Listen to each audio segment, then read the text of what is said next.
reunited with his biological mother on national TV. And that's not even the best part of the story.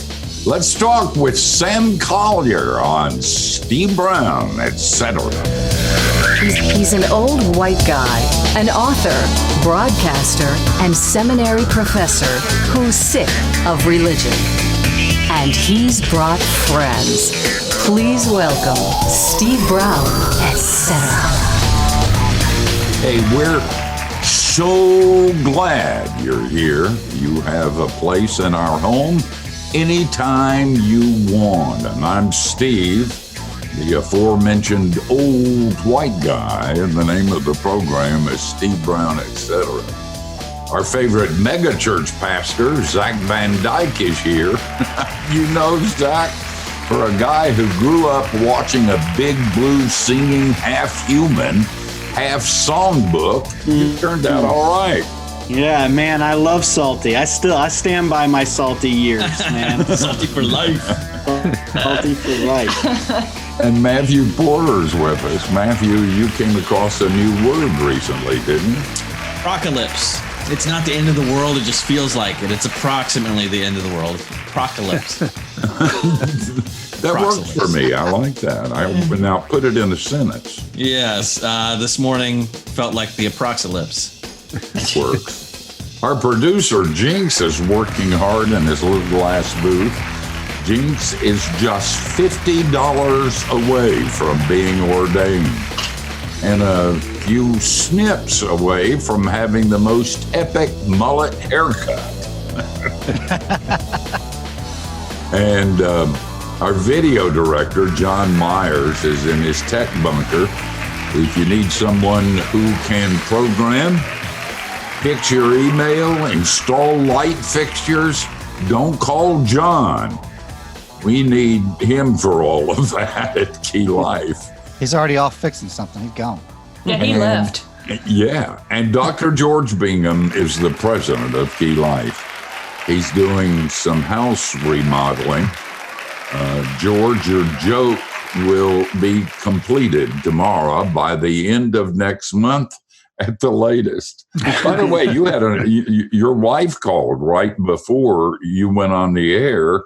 You want us to have a prayer about your situation? Yeah, perfect timing for me to be away was they were taking a wall down and managed to break a pipe. So I was thinking about it. Maybe we'll get insurance to pay for part of the renovation. With the broken pipe. Yeah. So would that who be knows? Honest? Would that be fit? Your Christian witness? Well, I would certainly tell them how it happened. Or maybe we just charge the contractor. Then so be it. Yeah. That works for me. I go with that. Kathy, of course, is here. She's the soft, feminine side of the program, and Kathy believes that life is what you bake it. And our guest today is Sam Collier. He's something else. He really is. He's a pastor, a speaker, a writer. He also hosts a TV show and a podcast, both called A Greater Story. And not only that, Sam speaks and hosts at North Point Ministries, founded by Andy Stanley. He also communicates nationally and internationally as a speaker and a contributor to the Rethink Group, Orange Network, Orange Tour, Alpha International Leadership Conference, Willow Creek Global Leadership Summit, Cultural Conference, and a whole lot more. In fact, if we did more, we wouldn't have any time for this program. Wow. Sam, it's so good to have you with us. When did he have time to write the book? Right. Listen, it just means I can't keep a job. That's what it means. I just keep around. Right. Look, I'm so honored to be with you guys. I'm excited. We're the ones that are honored. By the way, Sam's new book, which I hold in my nicotine-stained fingers, is A Greater Story, My Rescue, Your Purpose, and Our Place in God's Plan. I'll tell you, I've been reading your book this morning, Sam, and I feel better about the world and about myself. And I'm glad you're on this program because you're a living illustration of that about which you write. Wow. Didn't start very well, though, did it? You want to tell us the story? Yeah, sure. First of all, I just want to say, again, so grateful to be here. And I think when you opened with the idea of being an old white guy, I didn't know if I was going to be able to take it. It was hilarious. Do you say that every show? Yeah, I do. Are you kidding? That line is going to be on his tombstone. Oh, no. No, it's not. Sam, tell us. Dude, that was God. That was God punishing him. That's not the time for the feed to cut out. It's really not. Right. Oh, man. Who cut out? Me? Yeah, you cut did. out. Yeah. That's all right. Oh, Go ahead, boy. Sam. Tell us the story. Sam, I said. I'll tell you the story. Sam, are you there? Can you hear me? Yes, sir. Okay, awesome. Listen, again, excited to be here. The story kind of goes like this. I mean, definitely did not start out as well as we wanted it to, or we would have liked to. Our mother was 21 when she had me and my twin sister. She had 3 kids already, and, extreme poverty. Our dad had left the picture. Drugs, crack, all these type of things. If you trace some of my mother's steps, when you look at the adoption papers back, as they kind of trace back to a prostitution house, and they don't know if she was living there or if she was prostituting, but it just kind of just shows some of the environment that she was living in. So here she is faced with the decision of, do I raise them in poverty, the 2 that I have, because I can't take care of the 3, or do I give them up for adoption? And she does. I kind of call it the Moses story. She kind of sends us up the river. We do get adopted by a lovely couple, Black family, middle class, that had just met about a year before they came and adopted us up in Washington, D.C., and had just given their life to Christ. They met in the laundromat in Washington on a Sunday afternoon. And actually, they both were in the middle of a divorce. My dad, who's my adopted dad, who adopted us, he was about 50-something at the time. And my mother was a little bit younger, but she was there because she had just been hit in the head with the hammer the night before by her ex-husband, or I guess who would become her ex-husband. And so here she is in need of an alibi. And so she is really at the laundromat. So if anybody wanted to know where she was, that's where she was. Well, she meets my dad that day. She doesn't go and kill her ex-husband.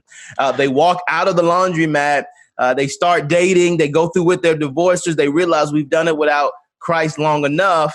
And they give their life to Christ. They get married, realize she can't have kids, and come down to Augusta, Georgia, where we had just been given up for adoption 2 months prior. Walk over to our crib and say, we want them. And the lady who's running the home comes out and she says, you don't want them because where they come from, they're probably not going to be much. Now, that was you and your sister, right? Yeah, me and my twin sister. Yep.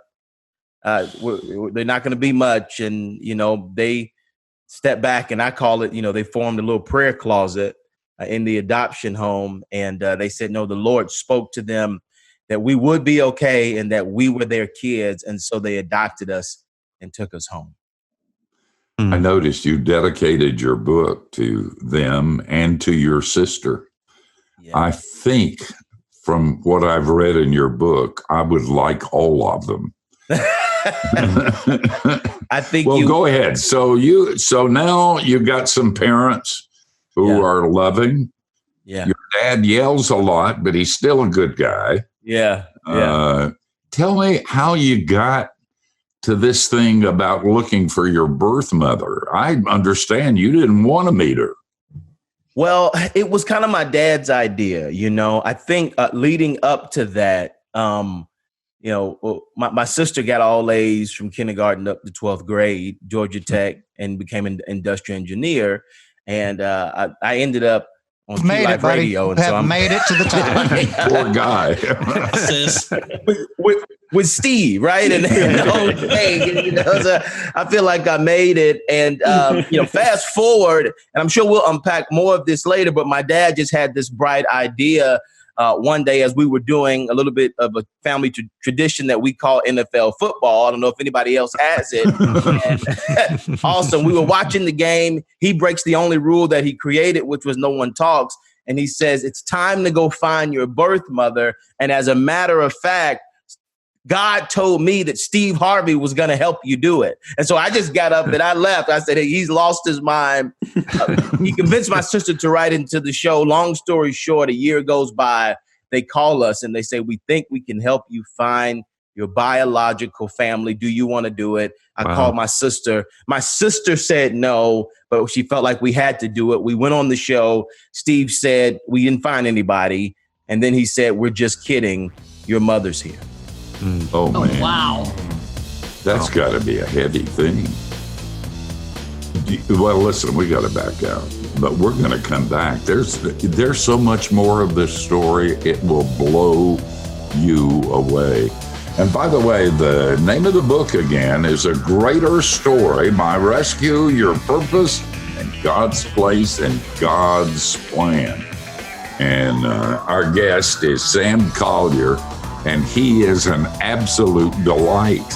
He's been in some dark places, but he's seen a lot of light, and we're going to show that to you too when we come back. And we are coming back just like Jesus.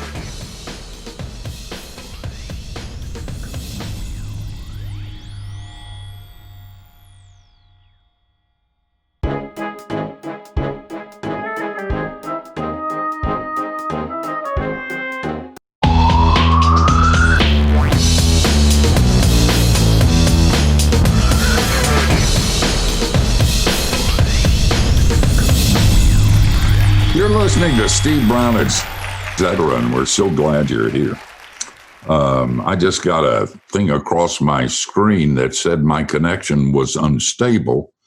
Everybody knew that I was unstable. That's not any kind of new information. But should I disappear, you should know that's a technological problem, and the rapture did not occur.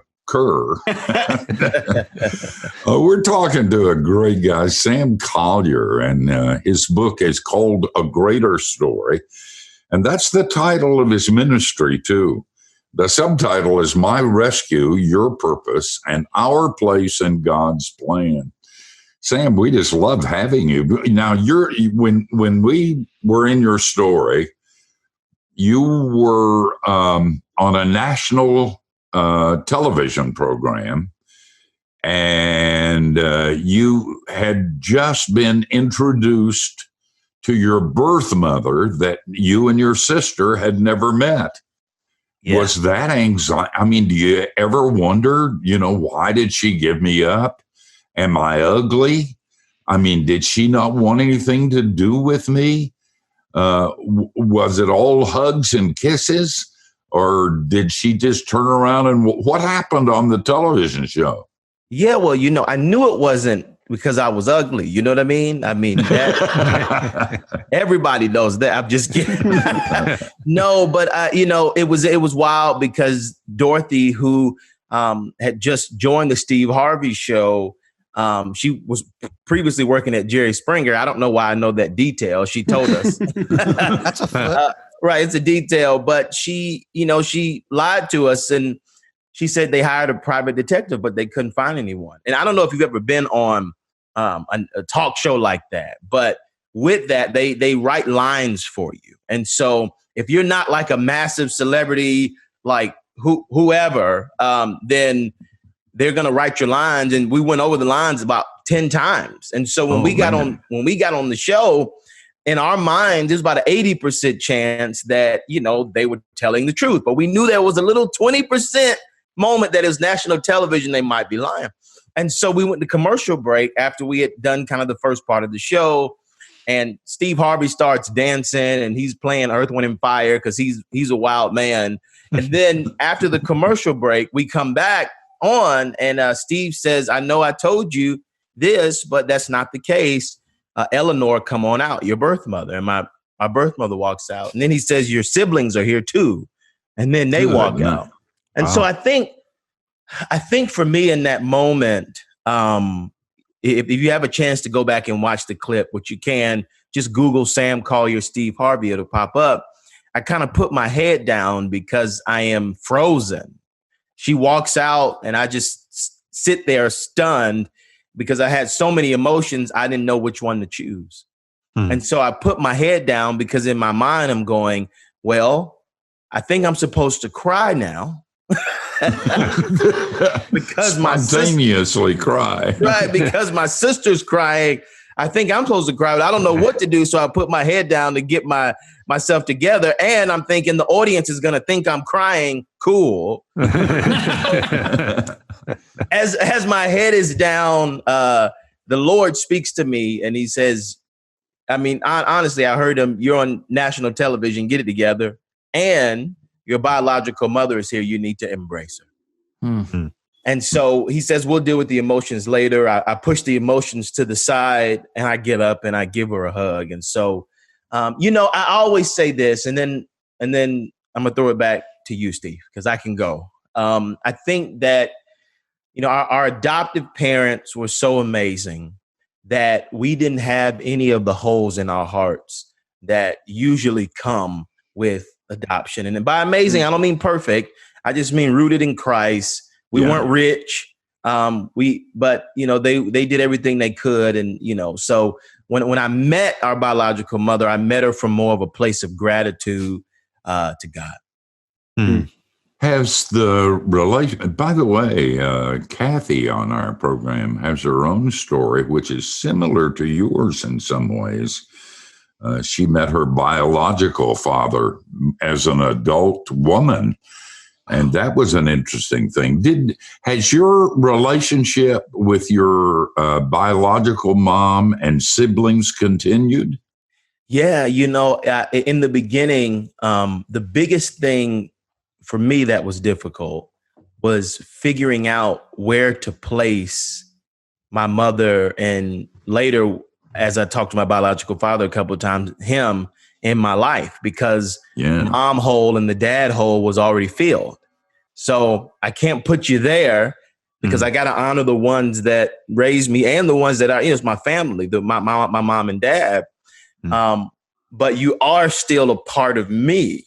And so for me, it took me a little second, maybe even a couple years to really kind of work that out and where to place her specifically. My siblings were easier. Long story short, it really became easy to start with text. So we started with some text messages. Yeah. We started with Facebook, and then it moved on to them coming down to see me and birthday parties and sermons at times. And, they're all Christians now. I think they were before, but if they, I think after meeting me, everybody has even gotten much more into Christ just because I'm a preacher. And so it has been interesting. Sam, it has nothing to do with you being a preacher. The truth is that if I were not a believer and wanted to stay a pagan, I wouldn't want to hang out with you at all. I want you to leave me alone. Right. Let me ask you something. Do your parents, have they accepted your biological mom and kind of brought her into the family, or what?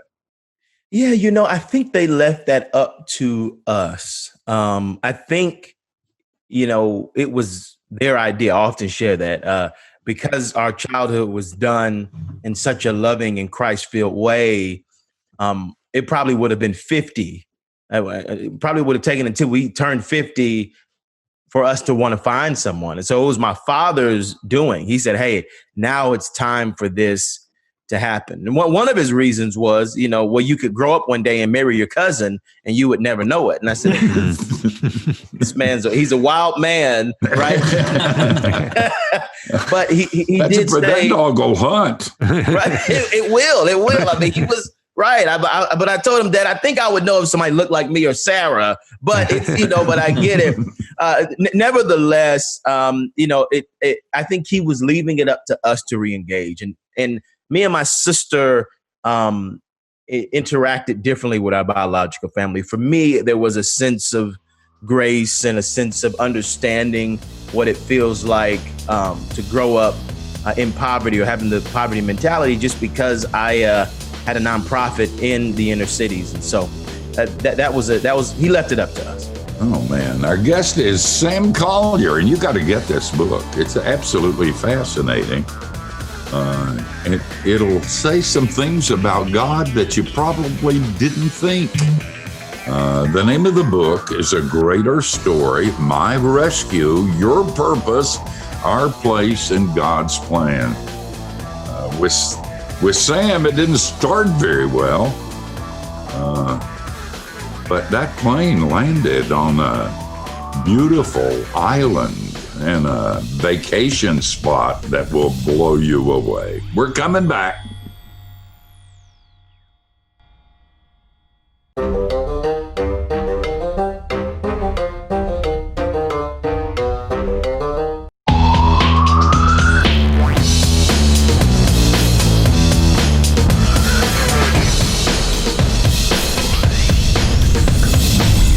If anybody asks you what you're listening to, you tell them Steve Brown, etc., and then stick your nose up in the air and say, and you're not?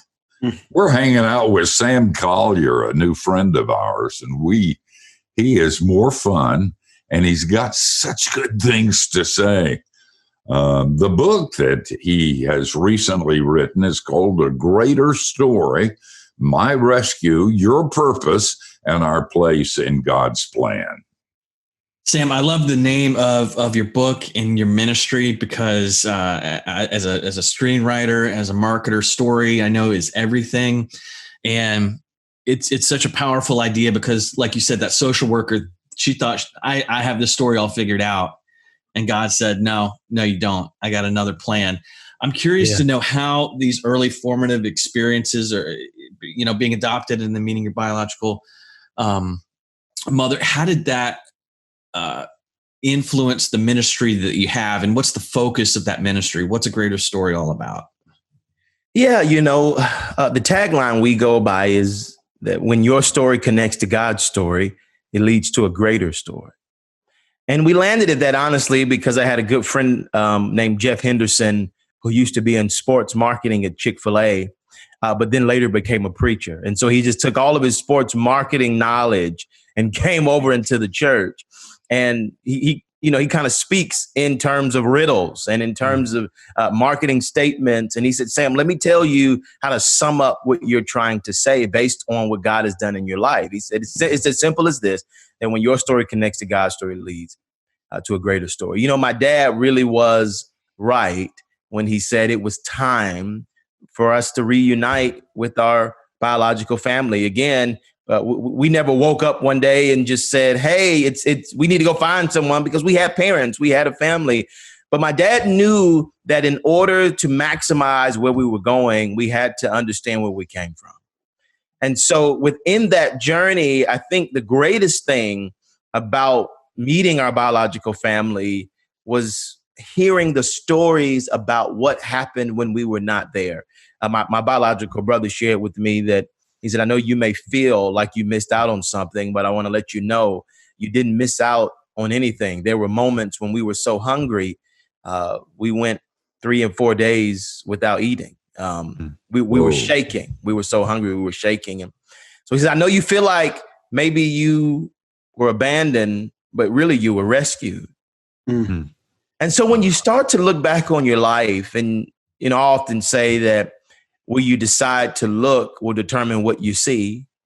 And I think for us, we could have chosen to look at the abandonment side of our story, because the reality was, which I didn't even really accept until about 4 years ago, or really at the beginning of writing this book, the fact that, the reality is we were abandoned, and we could have chosen to live out of that, or we could have chosen to live from a place of acceptance. And that's what our Father always encouraged us to do, the one that adopted us. But truly looking back over the story and understanding what we actually missed out on, it really helped me to understand how God moves the pieces on the chessboard in ways in which we don't understand, to rewrite our stories in moments when we don't understand what he's doing.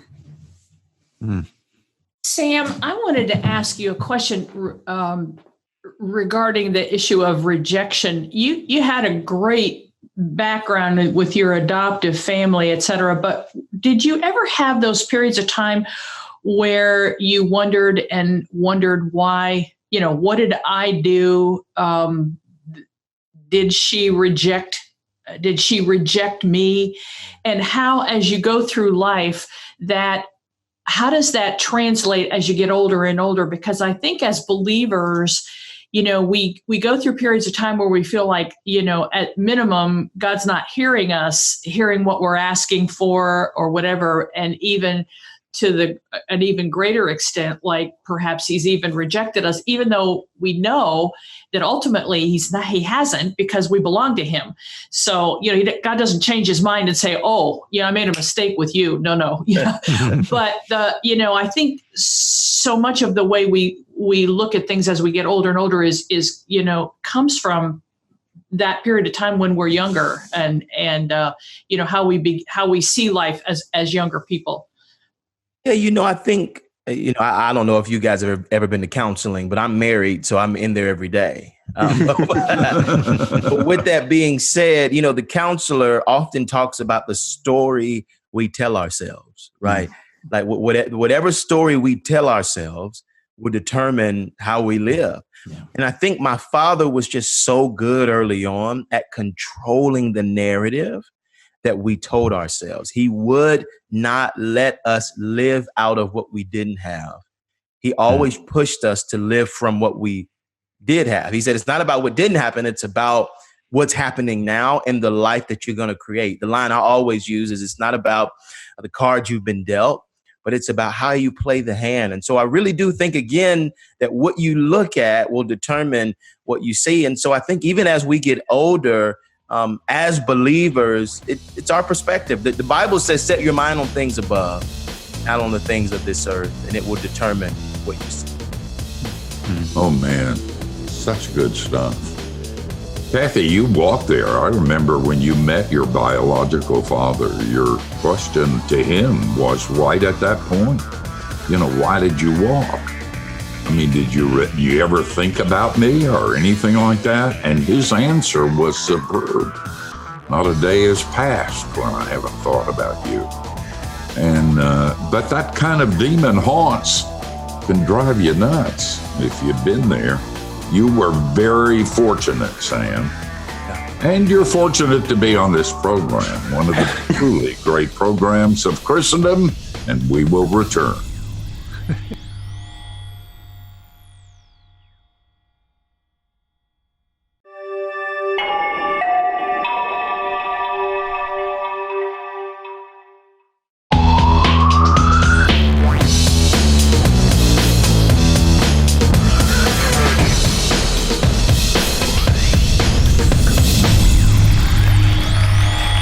We're so glad you're with us. Where are you? You're sitting at our table at Steve Brown, etc., with a guy that we just met and you're just meeting, all to our great benefit. His name is Sam Collier. You may have seen him on television. You may have heard him speak. Now you're getting the story, and you're getting it straight from the lips of a guy who lived it. Not always pretty, but always God. The name of the book, and you got to get it, is A Greater Story, My Rescue, Your Purpose, and Our Place in God's Plan. Sam, through your journey, through your story, you've kind of developed, I'll use the term formula, for discovering your purpose in God's economy. Can you talk a little bit about that? 100%. And, right just before I say it, I cannot get off the show without talking about Steve's voice. and I'll get right back to purpose. But Steve, when you were a baby, was that your voice? Yeah, I came out of the womb sounding like a burp. and frankly, it gets old being a pretty voice. You didn't even notice how handsome I was. You never said a thing about that. I didn't. I mean, the voice hit me first, and I said, that's all I could, but I think that's a great segue, because it's a gift, right?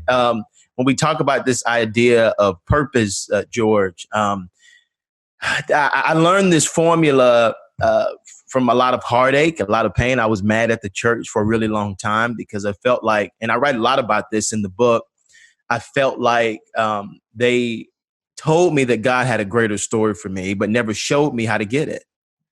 And I think beyond, obviously, the miraculous, which is what he did from the beginning, I think beyond that, we still have a part to play in fully building and surrendering to the purpose that he has for us. And even, I would even say, discovery, which to me comes through surrender. But I think, similar to Steve and similar to all of us, I think a large part of determining what your purpose is discovering what your gifts are and what your talents are. I think there's a difference between a gift and a talent. I think a talent is something you're good at. I think a gift is something you're graced at. In other words, you can be good at something that God hadn't put his hand on. And it doesn't matter how good you are at it. If he hadn't put his hand on it, it won't prosper. And I think, obviously, and I'm not going to make this about Steve. I'm going to get off him in a second. But I do think God gave him a great voice, but he also graced that voice to be able to go all around the world and change lives. And so I think that's the first thing when thinking about purpose is discovering what is that thing, not only that I'm good at, but that God has put his hand on. And I think the only way to discover what God has put his hand on is to see what is actually making the world better. When the Bible talks about gifts, it talks about the idea that God has given each one of us a gift for the sake of building the kingdom and ultimately making the world better. So the question, I think, to discover what he's graced is what is making the world better that you're doing. And unfortunately, yet fortunately, you can only discover that by asking and the people around you and by picking up on the clues. You can't tell yourself what's making the world better. You need the world or God's people to help you discover that, which is why the church is so important. That's the first aspect. I think the second aspect after gifts is discovering what you're passionate about. I often say the greatest question you could ask is, what breaks your heart? And as you discover what breaks your heart, you kind of discover what you're really and truly passionate about. You marry that with your gifts, and then you add God's provision, and you discover purpose. And provision is a big one. It's a big word that just simply means that he has put some resources behind it. And so a lot of us can end up spending our lives trying to do so many things and continuously running into a brick wall. I think there's a difference between perseverance and God's no. So I think put all those three things together, your gifts, your passion, and your provision, you find purpose. And I go deeper in the book about it. That's so good. Sam, I've just been reading through Genesis, which I hadn't read Genesis in a while. And man, there's some messed up stuff in Genesis, some messed up family situations. And the thing that keeps coming up over and over again is no matter what, God achieved his purposes and his plans. And he continually invited rebellious human beings into that plan. And I was just thinking, like, right now I'm reading the Joseph story, and so much of Joseph's life is spent in circumstances that probably feel like God is absent or where there's a lot of suffering. And through what you've been through, and I imagine as people, as we're dealing with this COVID-19 pandemic, as we're dealing with all kind of the racial tensions in our country right now, as we're dealing with just a time period where it feels like God could be absent or God could not be working. What from your story can you tell someone to help them move forward when they don't see clearly the next step or they don't see clearly how God is doing good? That's amazing. I think one of the things I'd say is, I often say that God has not promised us a life of perfection, but that he would be with us in the imperfection.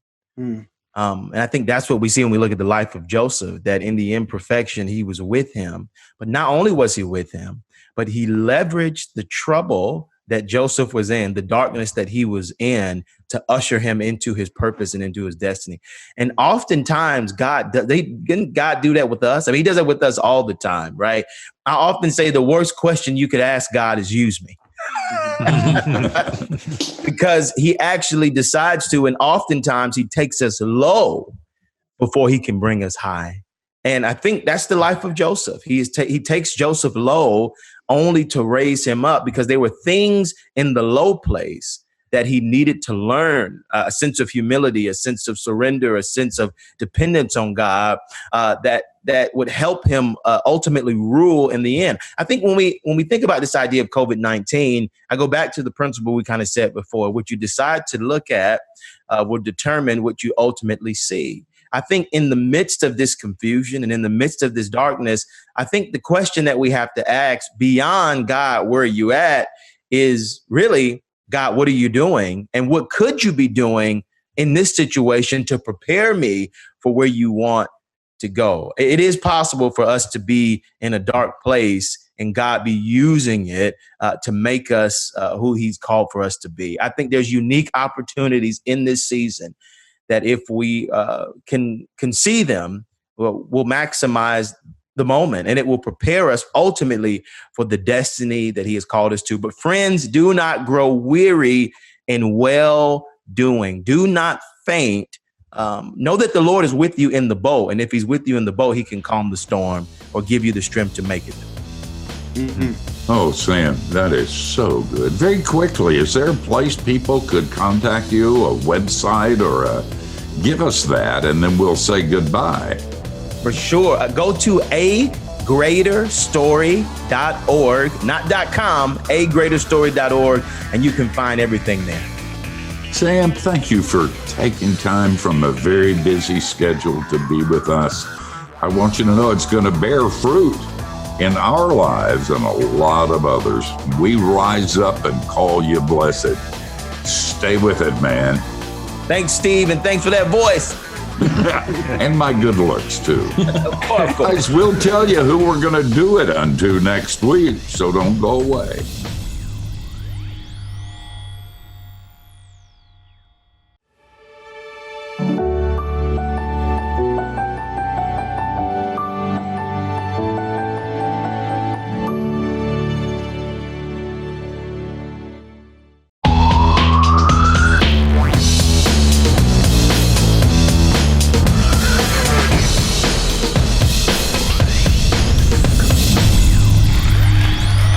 And that was a great hour with Sam Collier. Just a reminder again, his book is A Greater Story, My Rescue, Your Purpose, and Our Place in God's Plan.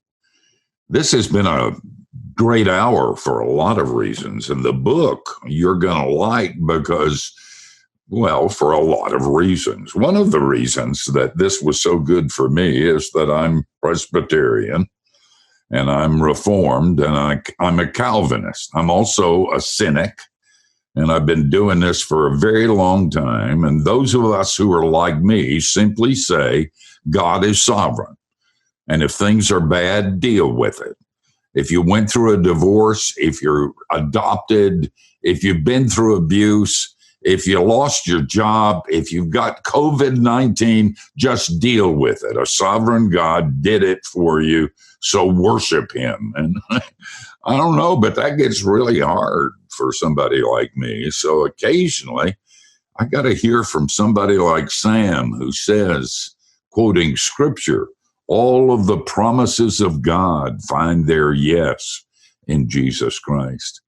I love his statement, and I'm going to think about it for a long time. Might even speak in tongues and dance, which is something people like me don't do. We just don't. It just isn't proper. It can't be done decently and in order. But he said, you got a story. And when you connect your story to God's story, there's a greater story. And so I'm going to think about that a long time, reread the book, and who knows, I might become a dancing charismatic, but I'd still be Reformed for those of you who are getting ready to write me letters. Hey, Kathy, do we have somebody next week? We need to get the video cameras out to see that. Yeah. You as a dancing charismatic. I almost feel like we need a preview of that now, Steve. I think so. No. Well, anyway, Next week, we're going to have Dr. Harold Senkbeil. We thought we were going to have him a couple weeks ago, and then he was ill and couldn't be with us. So we're looking forward to that. His book is called The Care of Souls, and I think it'll be a really good time. I think we'll enjoy it a lot. He got sick and couldn't be with us last time, and we have wondered if that was just an excuse so he wouldn't have to do it. And so the first question I will ask him is, were you really sick, or were you being like a kid who didn't want to go to school? And depending on how he answers that question, the program will go south or go well. Guys, we're out of here. Before we go, it's an invitation to join us next week, same time, same place. Between now and then, don't you dare do anything we wouldn't. It's okay. That gives you a wide, wide berth.